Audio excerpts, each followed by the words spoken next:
기도드리겠습니다. 하나님 아버지, 저희들에게 공부할 수 있도록 여건을 허락해 주신 것을 감사드립니다. 이 강의 내내 하나님께서 인도해 주시옵시고 하나님께서 영광받아 주시옵소서. 예수님의 이름으로 기도드리옵나이다. 아멘. 요한복음에 등장하는 성령님에 대한 좀 이해하기, 얼핏 봐서 해석하기가 좀 어려운 그런 구절들을 설명하고 있습니다. 그것들을 요한복음이 기록될 당시의 상황, 구체적으로 말하자면은 회당 지도자들과의 격렬한 논쟁 상황, 그것을 배경으로 해서 살펴보면은 이해할 수 있게 된다라는 것을 지금 말씀드리고 있습니다. 자, 두 번째 우리가 살펴볼 구절은 보혜사라는 단어입니다. 파라클레토스라는 단어가 이 요한복음에 등장하지요. 클레토스라는 단어인데요. 우리는 이제 이것을 보혜사라고 번역을 해놨습니다. 이 단어도요, 위와 같은 역사적 상황, 조금 전에 말씀드렸다시피 회당과 교회가 치열하게 논쟁을 벌이고 있는 상황과 연결해서 이해하면 쉽게 설명이 됩니다. 성령의 역사는요, 매우 다양하게 나타나지요. 성령께서 함께해 줄 적에 질병이 치료되고 또 방언 통역, 예언, 귀신을 쫓아내는 것 등등 이루 헤아릴 수 없을 만큼 성령의 역사는 다양하게 나타납니다.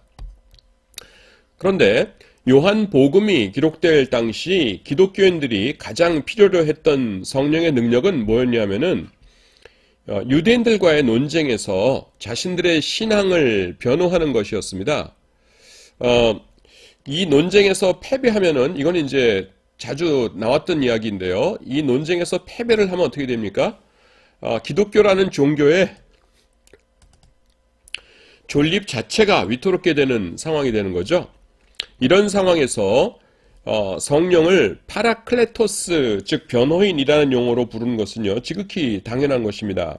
조금 설명을 드리자면은 파라라는 것이 뭐냐면은 헬라어 원래 전치사입니다. 그래서 뭐뭐 옆에란 뜻이에요. 그래서 그 다음에 클레토스라는 건 뭡니까? 클레토스는 원래 동사 칼레오 동사에서 나온 건데요. 칼레오가 뭐예요? 영어, 그러고 보니까 영어랑 발음이 비슷해요. 이게 콜입니다. 콜, 부르다. 칼레오에서 아마 콜이 나왔을 수도 있겠어요. 영어라는 것이 이제 그 이전에 있던 헬라어, 라틴어를 이렇게 간단하게 축약시켜서 그 단어를 만든 경우가 많기 때문에 잘 모르겠지만은 지금 칼레오에서 콜이 나왔을 가능성도 충분히 있습니다. 그래서 요거는 요거의 형용사용이 돼가지고서는 부름을 받은 겁니다. 자, 법정이 있어요. 여기 누굽니까? 판사가 있고, 그 다음에는 소송 당사자가 있어요. 그래서 A이고 B인데, A는 자기가 옳아요. 내가 요 소송에서는 반드시 이겨야 돼요. 내가 옳습니다. 근데 B는 나쁜 사람이에요. 근데 자기는 법에 대해서 아는 것도 별로 없고, 그 다음에 그 말주변도 없어요. 그래서 판사가 말을 시키면은 내 A씨 변호해 보세요. 의견 말해 보세요. 그러면은 판사님 제가 맞거들랑요 이럽니다. 그러니까 A씨 뭐가 맞는지 답변해 보시라니까요. 아이고 답답해라. 제가 맞거든요. 이러면서 계속 횡설수설만 하고 있는 거예요. 그러니까 네, 감사합니다. 다음 B씨 말씀해 보세요 했더니만은 B는 사기꾼인데 법에 대해서도 공부를 많이 했고 그 다음에 말주변이 아주 좋아요. 그래서 탁 일어서더니만은 판사에게 공손히 절을 하고 그 다음에는 사람들을 탁 둘러보면서 존경하는 판사님 그리고 이곳에 참석해 주신 여러분들께 감사의 말씀을 드립니다. 먼저 이 사건에 대해서 저의 주장을 펼쳐보자면은 먼저 민법 제 몇 조에 따르자면은 하면서 쫙 설명을 하고 그 다음에 요번에 무슨 조항에 따르자면 하면서 쫙 설명을 하고 이러고 있어요. 전부 말이 안 되는 건데 처음 듣는 사람이 들으면은 B가 맞고 내가 틀린 것 같아요. 이러다가 패소하겠어요. 워낙 저쪽 녀석이 말을 잘하니까. 근데 그 사람들을 이렇게 살펴봤더니만은 법 공부도 해서 많이 아는 것도 있고 그 다음에는 내가 억울하다는 것도 잘 알고 있고 그 다음에 말도 잘하는 그런 사람이 눈에 보이는 거예요. 그래서 불러요. 그래서 자기 옆에다가 파라, 그 다음에 클레토스 불러와요. 그 다음에 자네가 내 옆에 서가지고서는 그 다음에 판사가 나한테 말하라고 하거든. 자네가 내 대신 말 좀 해주게. 그 대신 이 재판을 이기고 나면은 내가 자네에게 후사하겠네. 이렇게 되는 거예요. 이 사람이 누구예요? 변호인이죠. 그래서 파라는 옆에 클레토스, 부름받아 온 사람이란 뜻입니다. 그러니까 성령님을 왜 이렇게 부르냐 하면은 여러분 파라클레토스가 하는 역할이 뭐예요? 말하는 겁니다. 이 법정에서 말을 논리적으로 잘 해가지고서는 이 법정 싸움에서 이기게 하는 것이 파라클레토스의 역할이거든요.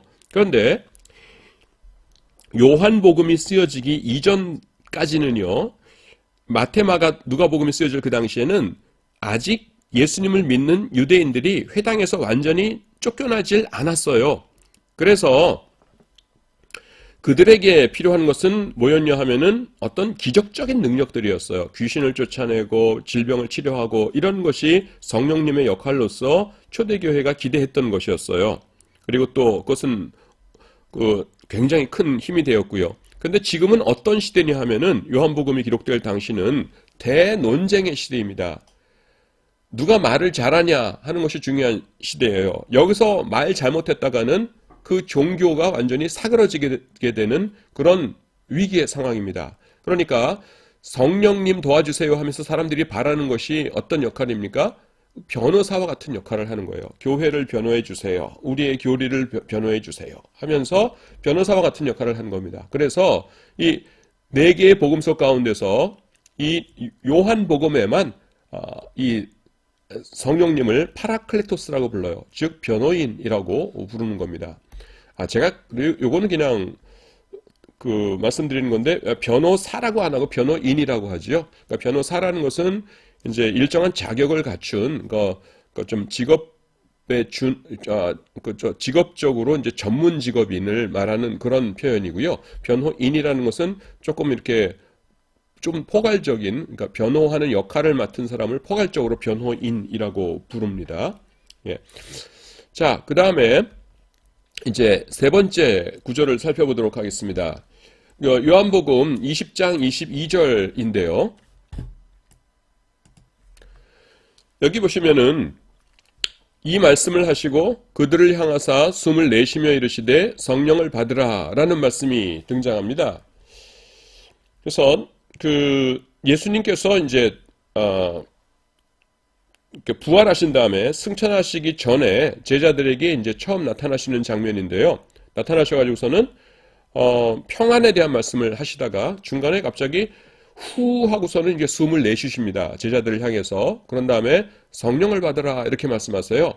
그래서 학자들은 여기에 대해서 무슨 논의가 하냐면은 도대체 성령께서 이때 내려오신 것인가 아니면은 사도행전 2장에서 말씀하신 그 오순절날 내려오신 거에 대해서 그걸 어떻게 조화시킬까에 대해서 열심히 노력을 하고 있거든요. 근데 요한복음 20장 22절의 핵심은 그게 아닌 것 같아요.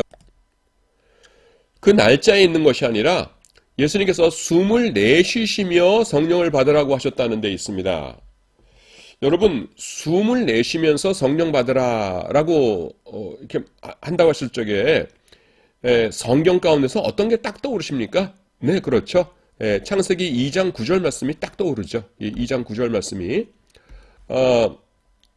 왜냐하면은 2장 9절에서 하나님께서 어떤 일을 행하셨습니까? 인간을 흙으로 지으신 다음에 그 코에 생기를 불어넣으시니 저가 생명이 된지라, 살아있는 영이 된지라 이렇게 있잖아요. 그래서 숨이라는 것을 이렇게 인간에게 불어넣으셨는데 그 전 상태는 생명이 없었어요. 근데 하나님의 숨이 들어간 다음에 생명이 생겼습니다.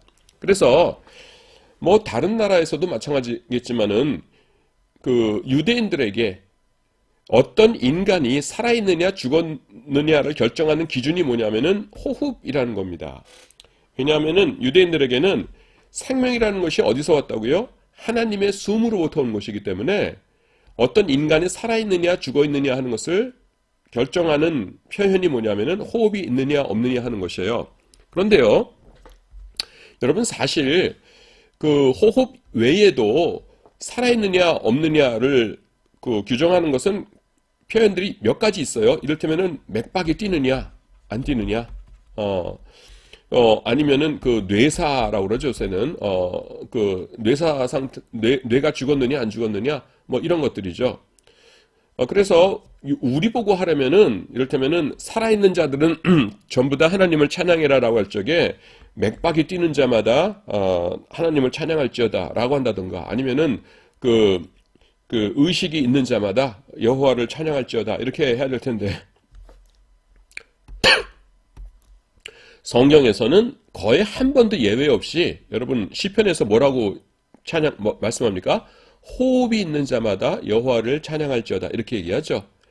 왜 거기서 맥박이나 아니면은 의식이 있고 없고 이런 걸 따지지 않고 호흡을 얘기하냐면은, 하나님께서 호흡을 통해서 인간에게 생명을 주셨기 때문에 그래요. 그래서 구약 성경에서는 이 호흡이라는 것이 한 인간의 핵심 중에 핵심입니다. 그래서 호흡이라는 어떤 생명체의 핵심을 뜻합니다. 그런데 예수님께서는요, 성령을 받으라고 명령하시면서 제자들에게 자신의 숨을 이렇게 내쉬어 주셨습니다. 여기서 이 요한복음이 말하고자 하는 핵심은 뭐냐면은, 성령은요, 예수님의 숨을 통해서 온 것이라는 것이에요. 예수님의 숨. 그래서 이 성령은요, 예수님의 숨을 통해서 온 것이다라는 것입니다. 그런데 숨이라는 게 뭐예요? 예수님의 인격의 핵심이라는 것이에요. 예수님께서 그냥 적당히 적당이라는 표현이 이상하지만 그냥 손을 들어 외치며 가라사대 성령을 받으라 라든가, 아니면은 안수하여 가라사대 성령을 받으라 그러면은 예수님의 신체 가운데, 예수님이란 존재 가운데서 약간은 변두리의 느낌입니다. 손바닥을 얹었다 이러면은. 하지만 숨이라는 건 뭐예요? 숨은 한 인격체의 이 동시몬이었을 적에 핵심 중에 최고 핵심인 것이에요. 왜냐하면은 숨을 통해서 인간이 생명이 되었으니까. 지금 뭘 강조하는지 아시겠죠? 그래서 숨을 내쉬면서 성령 받으라 라고 하셨다는 것은 예수님의 인격의 핵심을 통해서 성령이 왔다라는 것입니다. 그러니까 예수님으로 말미암지 않은 것은 성령이 아니다라는 것을 강조하는 것이에요. 제가 이 도표 드렸었어요. 뭐냐면은 교회에서는 이제 복음을 전하고요, 저쪽에서는 이제 자신들의 율법 체계가 있죠. 그래서 복음을 전하면서 우린 성령의 역사 이렇게 나타난다. 이건 제가 함부로 하는 말이 아니라 마가복음 제일 마지막 절에 보시면은 제자들이 나가서 그 말씀을 두루 전파할 때 주께서 그 따르는 표적으로 그 말씀을 굳게 증거하시냐 이렇게 말씀이 나오잖아요. 그러니까 성령의 역사가 이 복음을 증거해주는 역할을 했다는 것이죠. 근데 율법 주장하는 회당에서 뭐라고 했어요? 우리도 기적은 있다. 여러분 유대교에서도 기적이 있었거든요. 그러니까 이 기적 배후에 있는 것도 똑같은 성령이다. 너네들이 성령 말하는데 이 성령과 이 성령은 같은 것이다. 그런데 우리는 너네들보다 강점이 뭐냐 하면은 수천 년의 역사를 자랑한다. 하지만 너네는 이제 갓 태어난 신생 종교 아니냐? 그러니까 어차피 같은 영이 역사하시는 것이라면은 너네가 우리 밑으로 들어옴이 마땅하다. 이것이 회당의 논리였어요. 이거를 극복하는 방법이 뭡니까? 너희의 기적을 일으키는 영과 우리의 성령은 다르다라는 것이죠. 근데 그 차이가 뭐예요? 예수 그리스도를 인정하느냐 안 하느냐 하는 것이죠. 그래서 성령은 어디로부터 나온 것이다? 예수 그리스도의 숨으로부터 나온 것이다. 그러니까 예수님의 그리스도이심을, 메시아성을 부인하는 자들이 말하는 성령은 그건 성령이 아니다라는 것이에요. 그래서 이 숨을 그렇게 강조하고 있는 것입니다. 이해가 되시죠? 여러분 재밌지 않습니까? 그래서 이런 것들을 이렇게 하나하나 보면은 역사적 배경랑 비교해 보면은 어려울 것 같은 그 구절들이 금방금방 풀리잖아요. 참 재밌죠? 성령은요, 예수님의 손짓에서 나오지 않았습니다. 예수님의 안수에서 나온 것도 아니에요. 성령은 예수님이라는 인격체의 가장 근본적인 핵심, 즉 그의 호흡으로부터 나온 것입니다. 그래서 숨을 내쉬며 가라사대 성령을 받으라 그러셨다는 것이죠. 그러므로 예수님과는 상관없이 기적을 펼치는 유대인들의 기적은요, 그거는 성령의 역사가 아니라는 것이에요. 그것은 성령이 아니라는 것입니다. 그래서 오직 아까 그림 다시 그리면 여기 복음면은 오직 교회의 성령, 이 성령만이 하나님의 영이며 유일한 그 성령의 지지를 받고 있는 교회의 퀘리그마만이 진리다라는 것입니다. 제가 퀘리그마라는 말을 썼는데 이건 이제 스펠링이 K로 나갑니다. 퀘리그마 이렇게 쓰는데요. 물론 헬라어에서 나온 단어인데 그 퀘리그마랑 그 뭐 이렇게 대조되는 게 뭐냐면은 디다케입니다. 디다케. 그래서 퀘리그마와 디다케의 다케의 그 차이가 뭐냐면은 둘 다 교회에서 가르치는 것이에요. 교회에서 가르치는 것인데 차이가 뭐냐면은 세례를 중심으로 해가지고서는 세례 이전에 많이 가르치는 것은 퀘리그마고요. 세례 이후에 가르치는 것은 디다케다. 이렇게 보시면은 거의 틀림이 없습니다. 그래서 퀘리그마의 내용은 뭐냐면은 하나님은 어떤 분이시뇨, 예수님은 어떤 분이시뇨, 우리는 어떻게 해야 구원을 받게 되느뇨 하는 이런 것들이에요. 그러니까 기독교인과 기독교인 아닌 자를 구분짓는 그 핵심적인 교리적인 그 구원에 관계된 것, 이런 것을 퀘리그마라고 그럽니다. 그 다음에 자 이제 세례를 받았어요. 세례 받은 다음에는 마음대로 살면 됩니까? 아니죠. 기독교인답게 살아야 되죠. 여러분, 우리가 예수님을 믿으면은요, 고백을 해야 되는데 성경에서 이것들 굉장히 많이 잊어버립니다. 그래서 한국교회가 지금 지탄을 받고 있는데 예수님을 고백할 때요, 말과 행동 둘 다로 고백해야 돼요. 이 둘 중에 하나라도 빼먹으면 하나님께서 우리를 기독교인으로 인정을 안 하십니다. 말로 고백한다는 것은 무엇이에요? 로마서에 있는 말씀이죠. 너희가 마음으로 믿어 의에 이르고 입으로 시인하여 구원에 이르느니라. 입으로 시인하여야 돼요. 예수님은 나의 주님이십니다 하고, 그 다음에 행동으로 고백한다는 건 뭡니까? 기독교인은 기독교인답게 살아야 한다는 거죠. 기독교인입니다 여러분 하고 말하면서 직장생활 하는데 남들이 하는 못된 짓 똑같이 다 따라해요. 뇌물 먹고 분식 회계하고 막 이러면서 삽니다.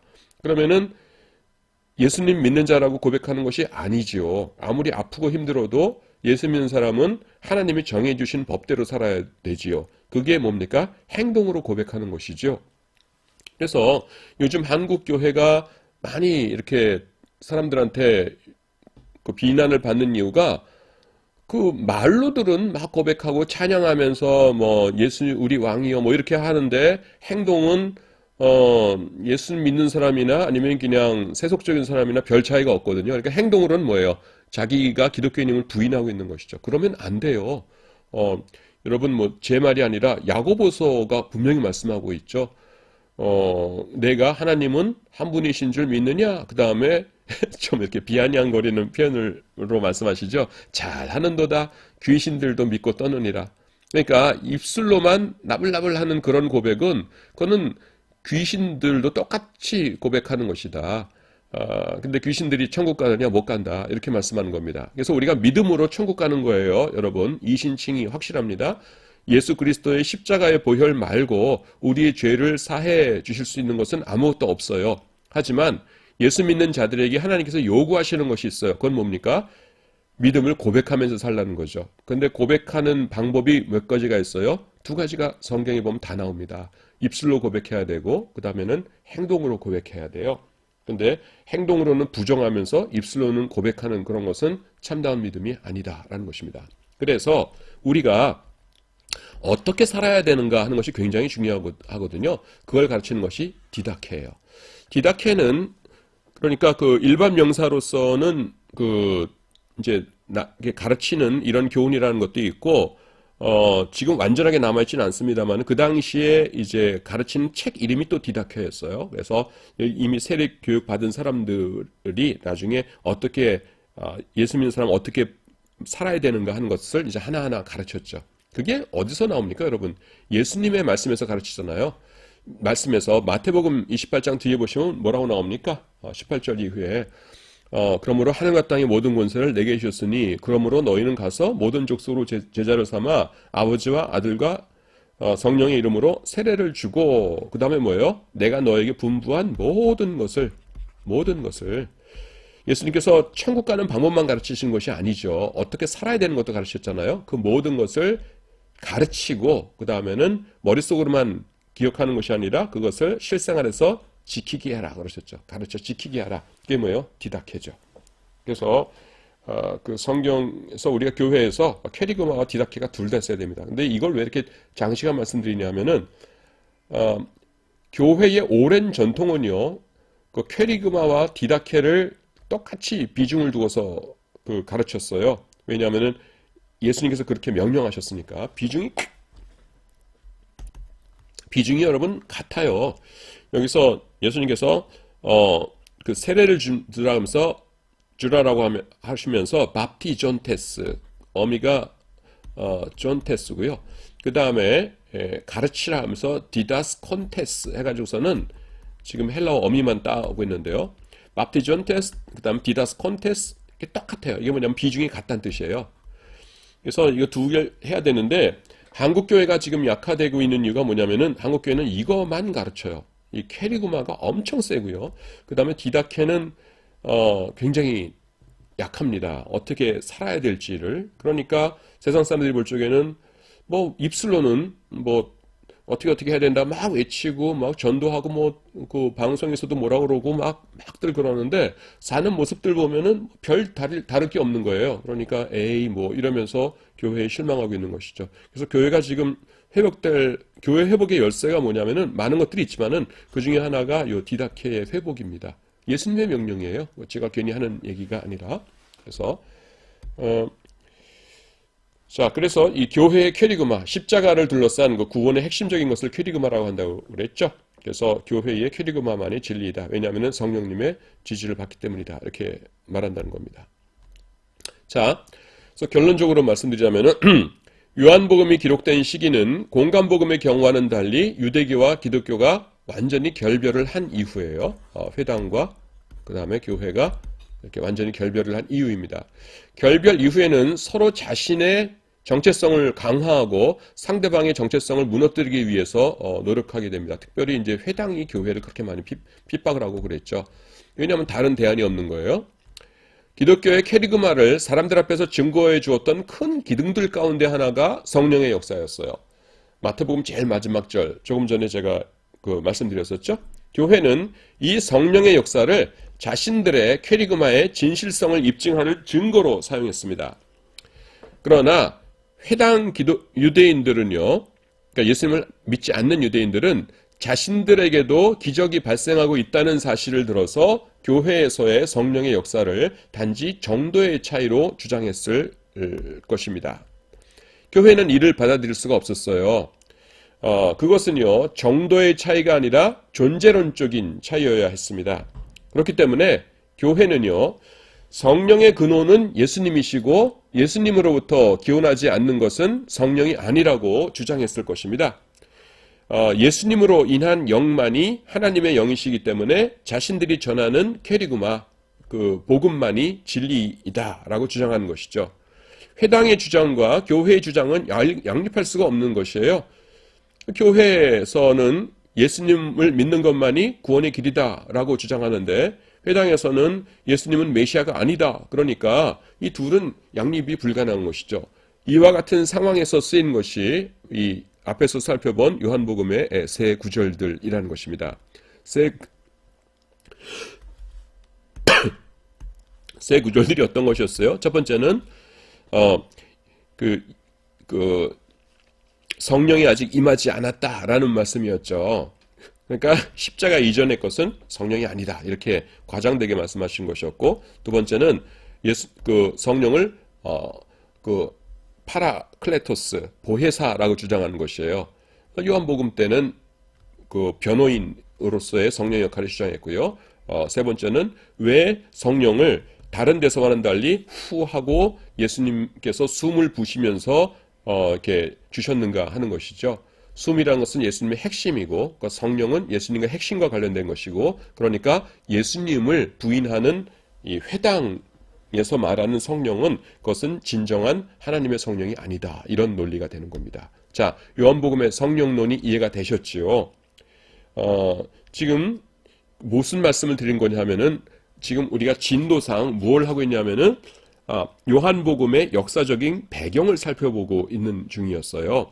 그런데 이 배경이라는 것이 요한복음 해석과 아주 밀접한 관계가 있다. 이 배경을 알 때에 요한복음의 그 말씀 자체를 더 잘 이해할 수 있게 된다라고 해서 그 중에서 제일 어려운 난제로 꼽히는 것이 이제 요한복음의 성령론이라는 것인데, 바로 그 제일 난제로 꼽히는 성령론이 요한복음의 역사적 배경을 이해할 때에 쉽게 이해될 수 있다. 이것을 제가 예를 들어서 설명을 해드린 것입니다.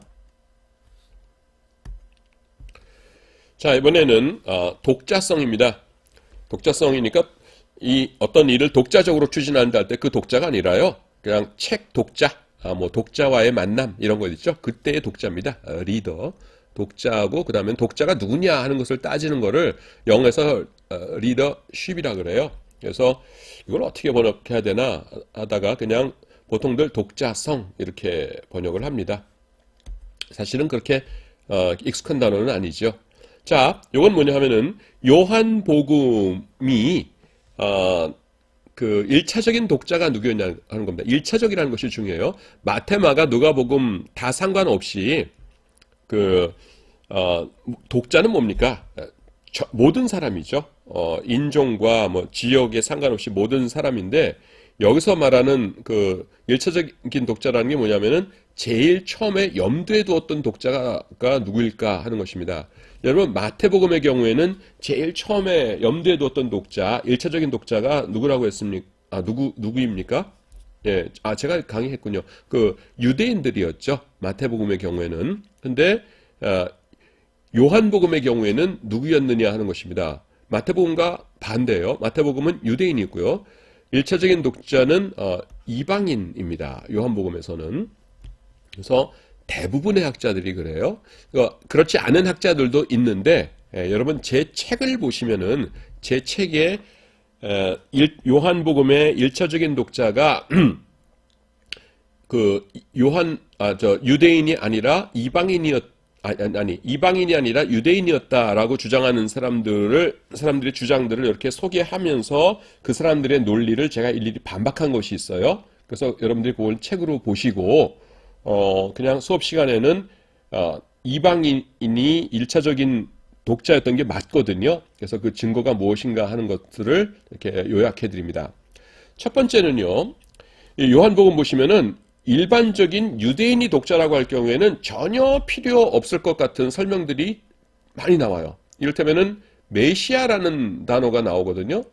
그러면 괄호 안에 메시아는 번역하면 그리스도라 이렇게 나옵니다. 그 메시아는 여러분 아시다시피 그 히브리어입니다. 그 다음에 그리스도는 헬라어죠. 근데 지금 독자들이 누구냐 하면은 그 헬라어를 모국어로 쓰는 사람들이거든요. 헬라어에 익숙한 사람들입니다. 근데 만약에 첫 번째 독자가 유대인이었다면요, 메시아라는 단어가 나왔을 적에 그거를 번역을 해줄 필요가 없어요. 왜냐하면은 다 아니까. 이를테면은 우리나라 사람들, 내가 한국 사람들에게, 그러니까 미국에 살고 있는 한국 교포들에게 이렇게 쓰면서 김치에 대해서 총각김치라고 하면서 총각김치는 어쩌고저쩌고 이렇게 하면은 그냥 총각김치라면 알아듣죠. 그 한인마트에 가면 다 있고 한국 사람들은 늘 먹는 거니까 필요가 없어요. 근데 만약에 미국 사람들이 내 글을 읽는다 그러면은 총각 하면은 결혼하기 전에 남자, 김치는 이게 뭐야? 그러니까 헷갈릴 거 아닙니까? 그러니까 총각김치에는 우선 괄호 안에 한국인들의 발효식품인 김치의 한 종류로서 무로 만든 것, 괄호 닫고 이렇게 제가 설명을 해줘야겠죠. 하지만은 만약에 한국 사람이라면 그냥 총각김치하고 지나갈 거 아니에요. 똑같은 얘기입니다. 메시아인데요, 괄호 안에 꼭 설명을 해줘요. 그 다음에 랍비. 괄호 안에 뭐라고 됐냐면 랍비는 번역하면은 디다스칼로스, 우리말로는 선생이라 이렇게 해석이 되어 있거든요. 근데요, 여러분 생각해 보십시오. 우리가 유대교에 대해서 잘 모르더라도 유대교의 그 스승은 유대교에서의 선생을 랍비라고 부른다는 건 알잖아요. 회당 예배에 참석하지 않는 아무리 불량한 유대인이라도요, 랍비라는 단어는 알아요. 근데 요한복음에 보면 굳이 괄호 안에 랍비는 번역하면 선생이라 이렇게 써 있어요. 또 20장 16절에 보시면은 요거는 이제 누구 얘기입니까? 예수님께서 무덤에서 그 부활하신 다음에 마리아에게 처음 보이셨을 적에 마리아가 예수님이신 것을 처음에 알아보고서는 라보니요 이렇게 나온 거 있잖아요. 거기도 라보니 이제 나의 랍비요 이런 뜻인데요. 거기도 보시면은 괄호 안에 랍비는 번역하면 선생이라 이렇게 나오거든요. 근데 도대체 이 번역하면 뭐라라는 거가 왜 필요하냐는 거예요. 왜 필요하겠어요? 독자들이 이방인이니까 필요로 하는 것이죠. 이런 단어들은요, 비록 혹시 팔레스타인이 아니라 저 디아스포라 유대인, 저 먼 곳에 사는 유대인이라고 하더라도 유대인이라면은 모르기에는 너무나 상식적인 단어들입니다. 그렇죠? 랍비 모르는 유대인, 그건 우리 상상하기 힘들잖아요. 그리고요, 이 단어들뿐만이 아니라 요한복음 2장 6절 또 19장 40절에는 일반적인 유대인의 관습들이 설명되어 있어요. 거기 보시면은 거기 유대인의 정결 예식을 따라 두세 통 드는 돌 항아리 6이 놓였는지라 이렇게 나옵니다. 여러분 요한복음 2장 6절의 배경이 뭡니까? 네, 예수님께서 그 가나의 혼인잔치에서 물로 포도주를 만드시는 그 장면이지요.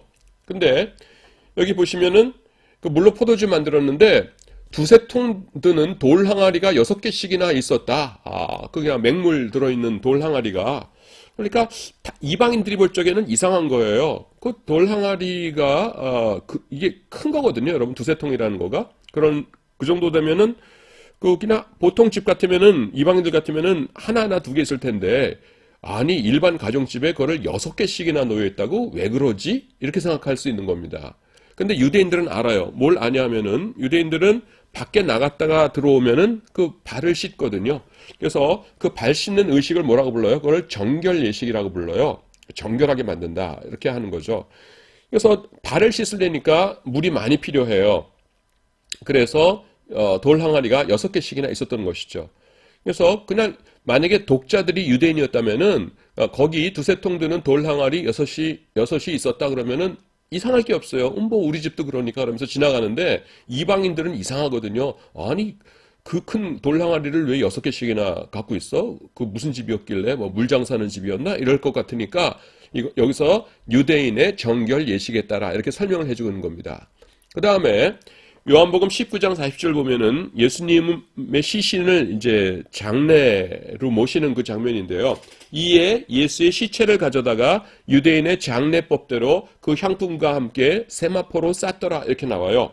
여러분 장례 의식은요 정말 민족마다 나라마다 독특하게 다르지요. 우리나라처럼 이제 옛날에 조선시대 때는 거의 다 이제 불교 신자들 빼놓고는 매장을 했지 않습니까? 매장하는 경우가 있고, 그 다음에 요즘엔 이제 화장들을 많이 하고요.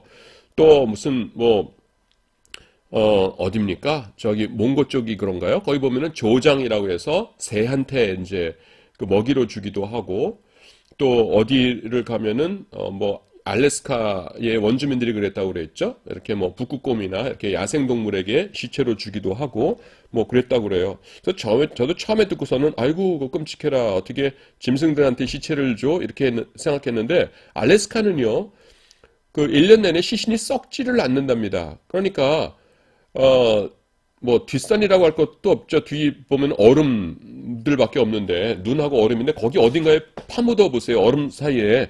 그러면은 한 100년 지나면은 저쪽 한 구석에는 썩지도 않은 시신들이 몇백 구가 눈 밑에 이렇게 쭉 들어 있는 거예요. 그거 어떻게 감당하겠어요? 그리고 그렇게 놔두면 어차피 짐승들이 파먹고 그러겠죠.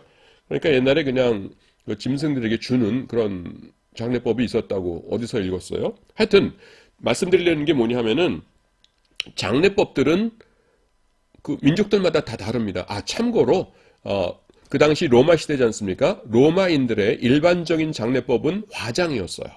그래서 이 요한복음이 이제 이방인들에게 보내진 것인데 물론 로마인들만 읽은 건 아니었지만은 하여튼 그 로마인들의 일반적인 화장법은 화장이었습니다. 그래서 그 여러 가지 것들이 있는데 시신을 갖다가 예수님의 시신을 모셔가지고서는 향품과 함께 세마포로 이렇게 돌돌돌돌 쌌다 이러니까 그 왜 그런 거야? 이해를 못할 거예요. 그러니까 그게 유대인의 장례법에 따르자면 그런 거다라는 것입니다. 이런 설명들은 어떻습니까, 여러분? 유대인들이라면 다 아는 거죠. 그래서 이거는 독자가 이방인이라고 했을 때에 가장 자연스럽게 설명이 되는 그런 내용입니다.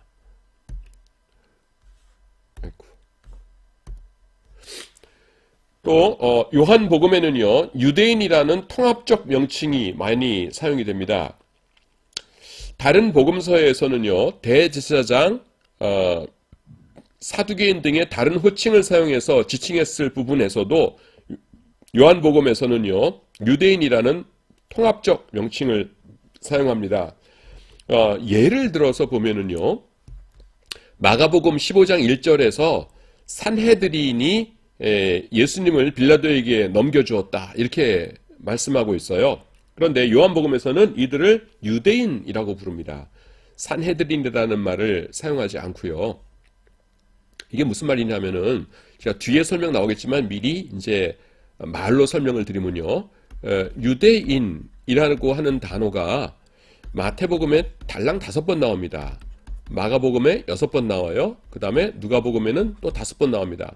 그래서 합해봤자 16번밖에 등장하지 않아요, 공간복음 전체에. 근데 요한복음에 몇 번 등장하냐면은 69번 등장합니다. 그래서 여러분들이 이상하게 생각하실 수 있어요. 아니, 마태, 마가, 누가복음 보면은 매 그 장마다 등장하는 게 유대인인데, 유대인이라는 단어가 마태, 마가, 누가복음 합해서 16번 나온다는 게 무슨 말이야? 라고 생각하실 텐데, 마태, 마가, 누가복음에는요, 앞에 마가복음 15장에 예서 볼 수 있듯이 그 사람들을 자세하게 불러요. 산헤드린 혹은 대제사장, 장로들, 서기관들, 뭐 바리새인들, 이런 식으로. 근데 일반 이방인들은 이런 거 잘 모르잖아요. 대제사장이 뭐야, 뭐 서기관이 뭐야, 잘 모르잖아요. 산헤드린이 뭐야. 그러니까 이방인들이 잘 알 수 있도록 하기 위해서 어떻게 했어요? 그냥 유대인이라고 그냥 다 통칭해버려요. 그래서 69번이나 등장한다라는 것입니다. 제가 이건 앞서서 설명해 드렸던 것이에요. 그 결과 요한복음에는 다른 복음서에 비해 유대인이라는 단어가 유별나게 많이 등장합니다. 마태복음에 5번, 마가복음에 6번, 누가복음에 5번, 합해서 16번 등장하는데 요한복음에 69번이 등장해요. 제가 한글이 아니라 유다이오스라고 하는 헬라어 단어로 말씀드리는 겁니다. 만약 독자들이 유대인이었다면 유대인 내부의 세부적인 구분, 이를테면 바리새인, 사두개인, 대제사장 등의 용어가 그리 낯설지 않았을 것이에요. 그러나 대상이 이방인이었기 때문에 그런 세부 명칭은 가능하면 피하고요. 그 당시에 모든 사람이 익히 알고 있던 유대인이라고 하는 가장 쉬운 통합 명칭을 사용했다는 것입니다. 그러니까 요한복음의 독자들이, 1차적인 독자들이 유대인이겠어요? 이방인이겠어요? 네, 이방인들이었다라는 것입니다. 요한복음에는요, 그리고 유대인이라는 단어가 적대적으로 사용됩니다. 적대적으로.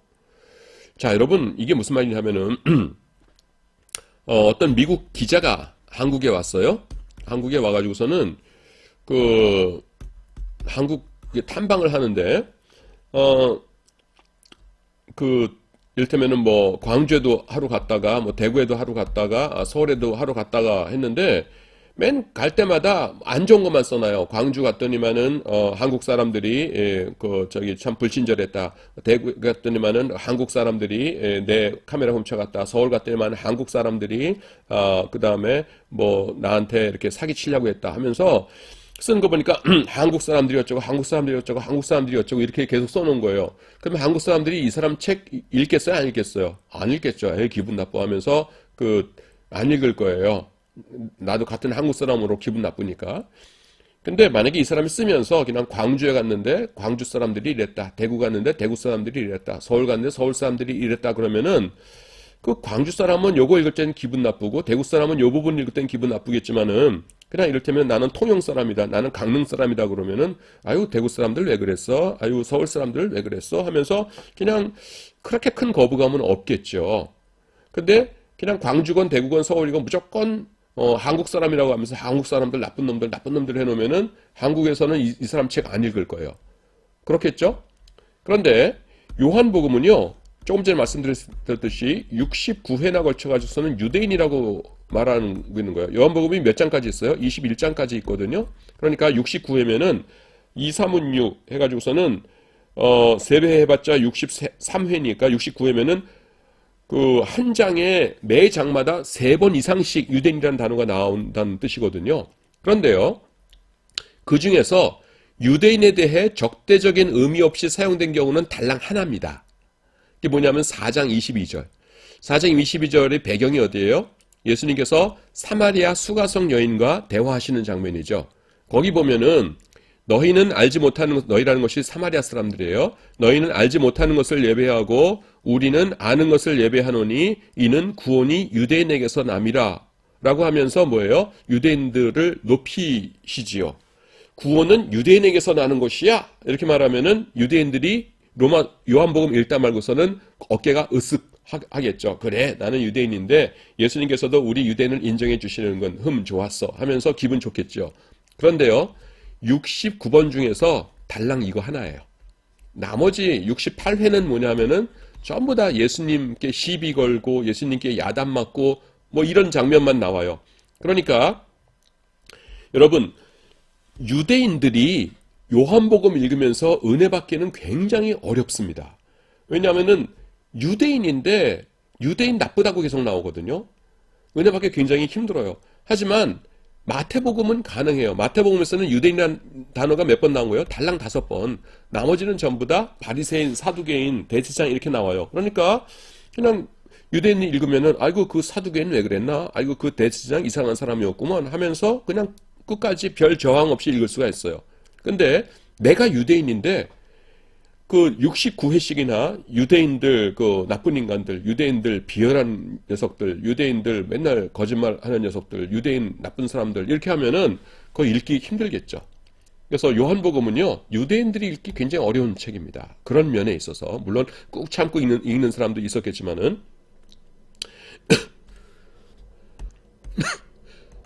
그건 왜 그러냐면은 회당과 교회가 완전히 분리된 담이라고 했잖아요. 그러니까 회당 다니는 유대인들 가운데서 복음 듣고 예수님을 믿을 사람들은 이미 다 교회로 왔어요. 지금 회당에 남아있는 사람들은 뭐예요? 고집 부리면서 나는 죽어도 예수 안 믿어 하면서 나는 예수님 믿는 사람 핍박하면서 남은 인생 살 거야 하는 사람들만 남아있는 거예요.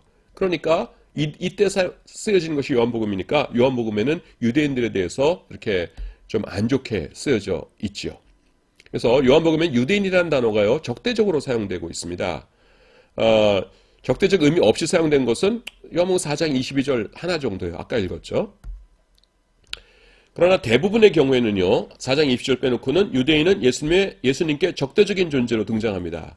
이렇게 유대인에 대해서 적대적인 표현이 사용된 복음서가 유대인들을 위해 기록되었으리라고는 생각하기 힘들어요.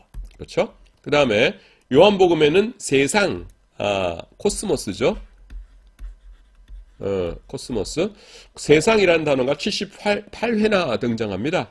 코스모스라는 것이 이제 꽃 이름이기도 하지만은 세상, 세계란 뜻이에요. 그래서 유명한 물리학자 칼 세이건이 쓴 코스모스라는 책 있죠. 그것도 여기서 온 겁니다. 코스모스. 그 물리학자가 왜 꽃 이름으로 책을 지었나 이렇게 생각하실 수 있지만은 그건 아니에요. 코스모스, 세상, 세계란 뜻입니다. 근데 78회나 등장합니다. 세상. 자, 유대인들이 사는 땅은요, 이렇게 조그만 팔레스타인 땅이에요. 근데 온 지구는 뭡니까? 이게 코스모스거든요.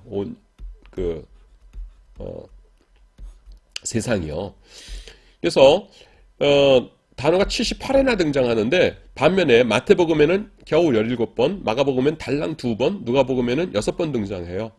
그러니까, 요한복음은 세상에 대해서 관심이 많다는 거예요? 적다는 거예요? 많다는 거죠. 예. 우리가 신구약 성경 전체의 요절이라고 알고 있는 책이 구절이 뭡니까? 요한복음 3장 16절이잖아요. 하나님이 세상을 이처럼 사랑하사 독생자를 주셨으니, 거기서도 뭐예요? 세상을 할 적에 이 코스몬 이렇게 나오죠. 예. 목적격. 그래서 거기서 나타난 단어도 이 코스모스입니다. 세상.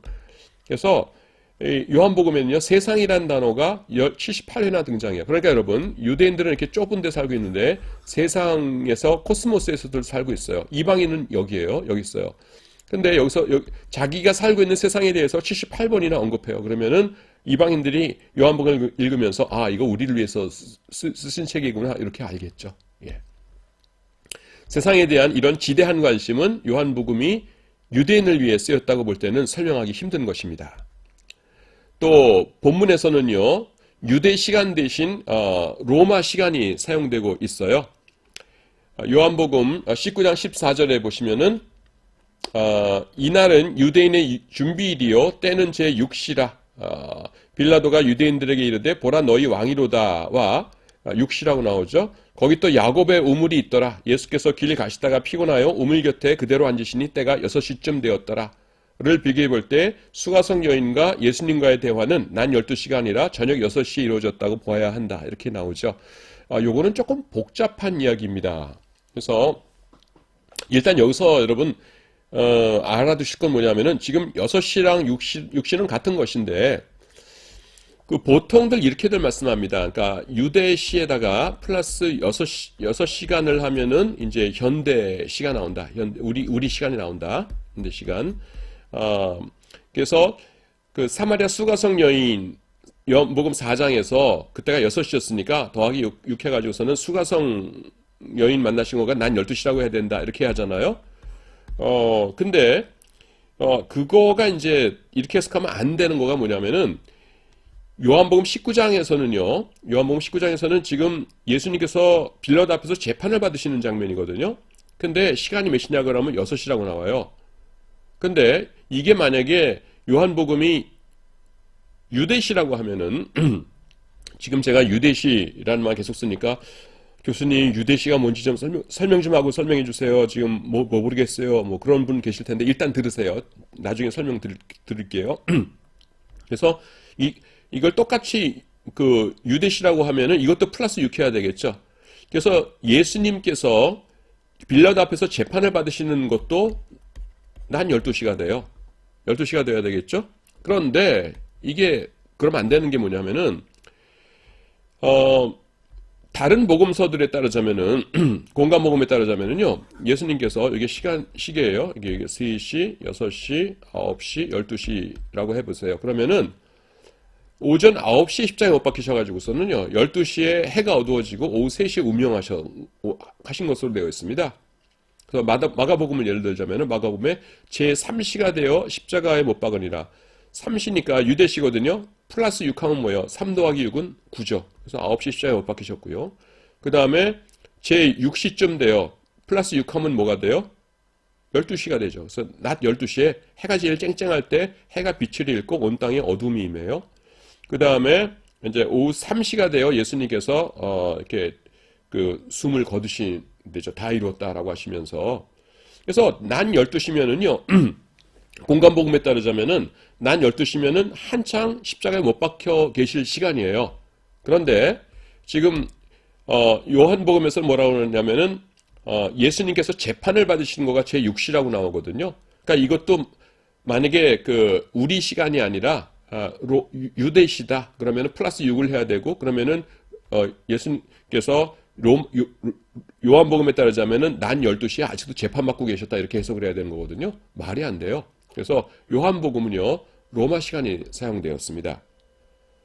갑자기 후다닥 하니까 지금 무슨 소리 한 거야? 그러실 텐데, 나중에 이제 그 요한복음 4장 할 때, 이제 하나하나 이제 중요한 구절들 제가 짚어드릴 텐데요. 요거 할 때 제가 설명을 자세하게 해드릴 겁니다. 그러니까 그때 보시면 되고요. 자, 그 유대시, 로마시는 이제 제가 그때 설명드릴 거고, 지금 일단 알 건 뭐냐면은 유대 시간 대신에 그 요한복음에서는 로마 시간이 사용되었다는 것. 그래서 로마 시간이 사용됐으니까 이것은 유대인들을 위한 복음서라기보다는 이방인을 위한 복음서라고 했을 때가 훨씬 설득력이 있다라는 것을 말씀드리는 겁니다. 자, 로마시와 유대시에 대해서는 요한복음 4장 6절 부분에서 따로 설명할 예정입니다. 그 다음에 십자가의 팻말이요 3개국어로 되어 있었어요. 히브리, 로마, 그 다음에 헬라어로. 헬라어는 그리스어를 말하고요. 로마어는 라틴어를 말하죠. 히브리어는 그 당시에 이제 아람어를 말합니다. 예수님 당시에 사용했던 것. 이것이 요한복음의 세계성을 지지합니다.